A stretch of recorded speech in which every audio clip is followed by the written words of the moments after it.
every time the world changes, money changes hands. So as we speak, whether you are conscious about it or not, money is changing hands. You know, what it means by money is changing hands is that at a certain time back in the years, you know, farming was the biggest thing you could ever get. You know, to have you, your children, your entire family in the farm, you know, weeding, doing whatever it is and growing. Then it moved from there, you know, to different ages, to the industrial age, where now working in a factory was the biggest thing that you could dream about. You know, it was the ish in town. If you're a factory worker, then it means you were the, you know, the person, the guy in town. And then it evolved from there to services. Okay, so it involved now, there was a lot of you know, financial services, all kinds of service provision. And so now the blue collar era started, where people wear their suits and ties and go to the offices and feel good, you know, and they are the ones who are ruling and making all the money. Well, like I heard Doc say towards the end of his presentation, we are in the season of information. We are in the season of skills. We are in the season of talent. That's where we are. You know, some time back, it wouldn't have made sense to even think that somebody like me could be called a professional event MC and could be making a full-time life income from that. You know, I do event MCing, and I mean, let's be honest about it. Thank God, and I'm not being proud or anything, I'm not being boastful, but the honest truth is that what I get paid for one event is probably somebody's full monthly salary. You understand me? So we are in a season where your talents, your skills, your gifts, you know, is what is leading at the moment. That is really where value is.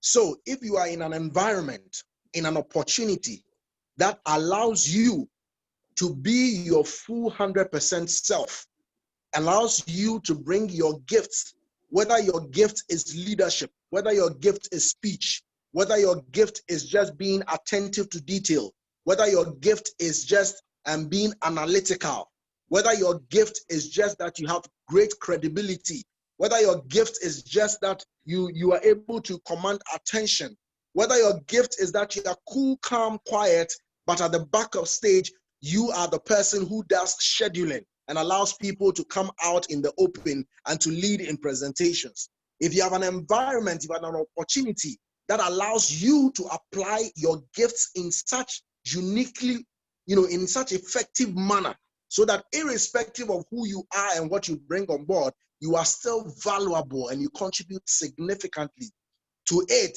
that probably is the best place to be. Because let's be honest, I tell this story and I don't tell it out of disrespect, but I tell it as a fact. My mother was a master's degree holder. She was educated to the highest level. She worked for 35 years in the Ministry of Agriculture here in Ghana. She retired as Director, Policy Planning, Monitoring and Evaluation Division. Long title. Worked on a lot of international projects, traveled across the world. Guess what? After 35 years of working, 35 years of working, the day my mom retired, she literally became a pauper. Thank God she had taken us through school, through university. Because you know what? The house we were living in was a government bungalow. She was driving a 4x4, but it was a government car. Okay? So all of a sudden, on the day you retire, you have nothing. You have no job. You have no car. You have no home. You have no income. Now think about it. 35 years of life. And then before you realize, my own blessed mom, somebody who respects herself so much, now has to go and plead with a friend to allow she and her family to stay in a house of theirs that they are not using for that moment. Now today, you and I may not be working for a government ministry, but the same thing is going to happen to us, this time with private companies.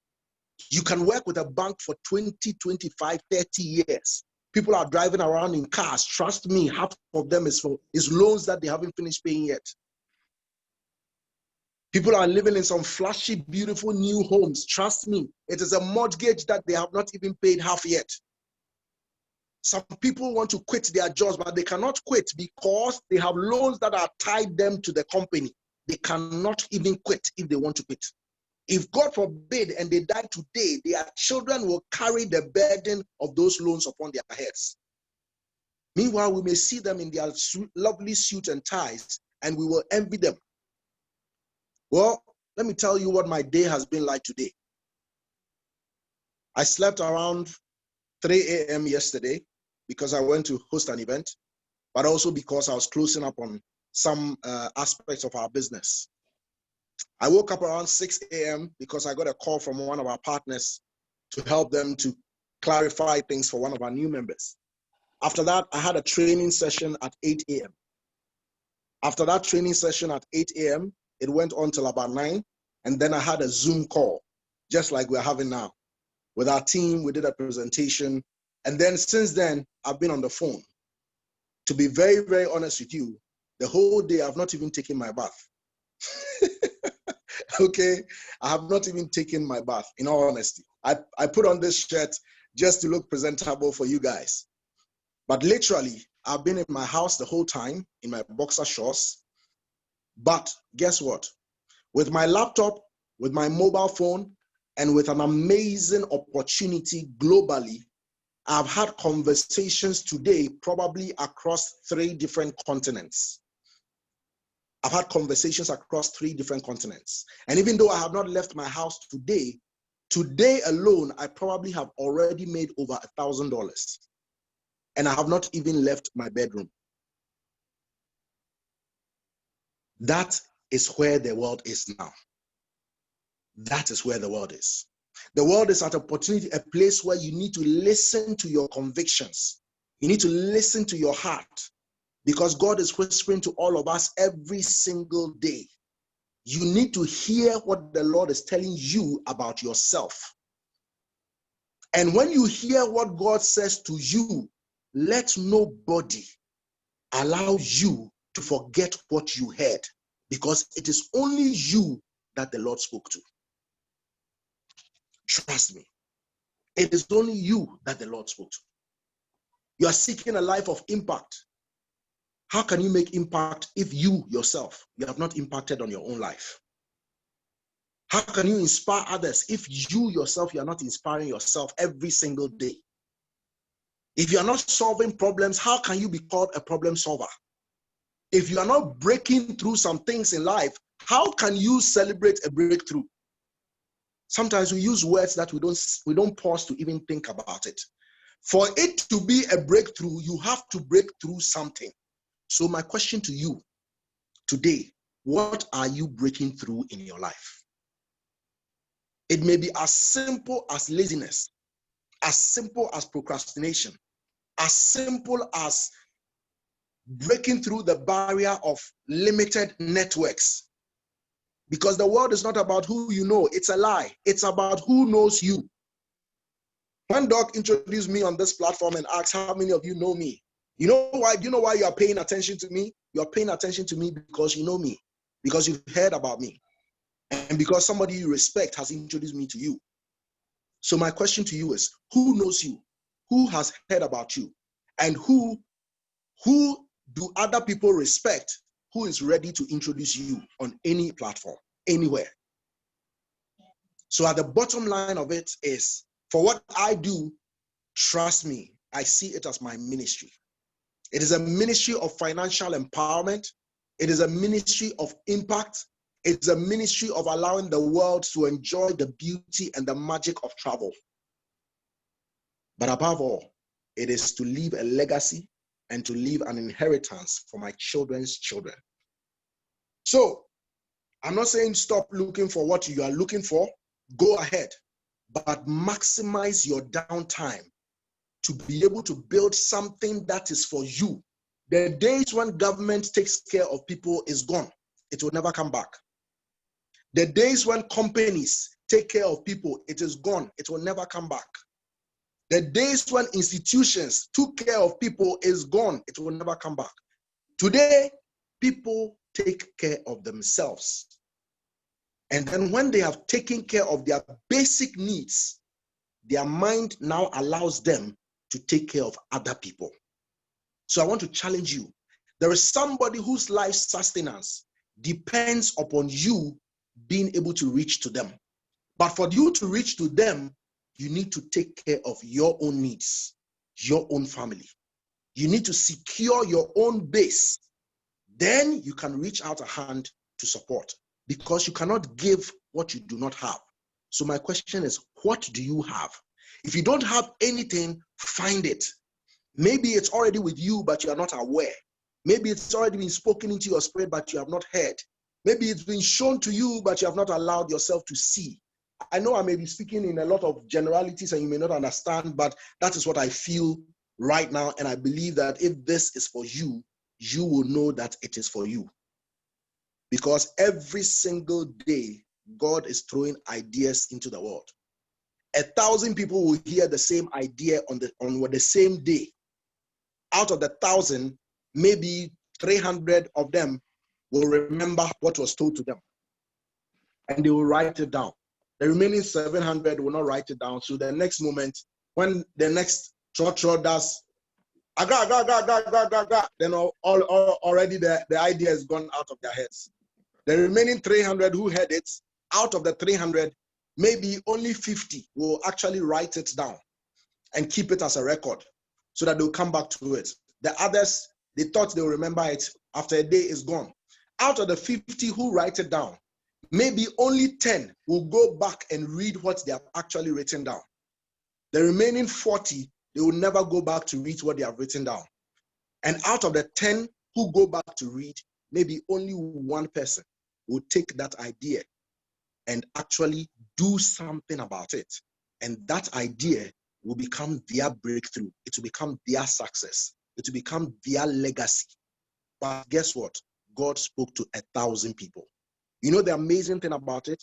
When God speaks to 1,000 people, God does not select the one who acts on it. It is you and I who decide that for ourselves. So today, your question is, are you going to be the one who acts on what Dr. Boyson has shared with you? Are you going to be the one who hears what the Lord has said to you about yourself? Are you going to be the one who takes charge of your life and builds your own personal legacy so that you can now become a blessing unto others? Because you see, when God blesses us, it never ends with us. God blesses us, then he turns us into a blessing for other people. So I pray that whatever the Lord has spoken to you about yourself, today you will hear it. Your eyes will be open to see it. What we have, I believe it is a gift of life. And Doc has just given you a little bit of a gist. I'm sure he'll share with you how you can get the full, to see the full opportunity, and then we can share that with you as well. But whatever you have in your hands, remember what the Lord asked Moses when he was standing by the burning fire. The Lord asked him, what do you have in your hands? And it was a staff, but that same staff became his mantle of authority. May what the Lord has put in your hands, may the Lord open your eyes so that you will realize that already in your hands is your mantle of authority. Go out there, make impact, and build a legacy for your children's children. Thank you very much. Thank you very much, Doc. I'm very grateful. God bless you. God bless you. Let's appreciate Kabutey Okanse. I told you, this guy is my mentor.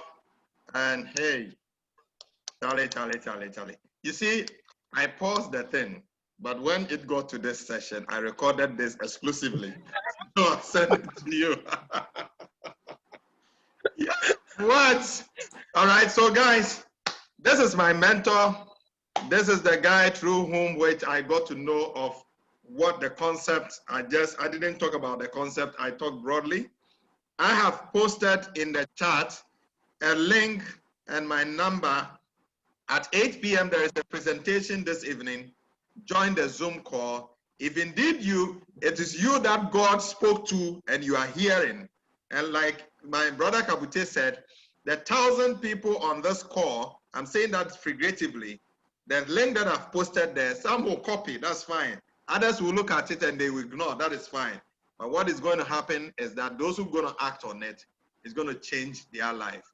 So I want to thank Kabutey Okanse for having you on the call. One respected personality and fantastic guy who came and just dropped. See, somebody wrote here, I said, wow. And it's always like this. When he speaks, it is something else. Thank you so much. And then Cassie, I'll hand over to you so that you do the closing. Thank you so much.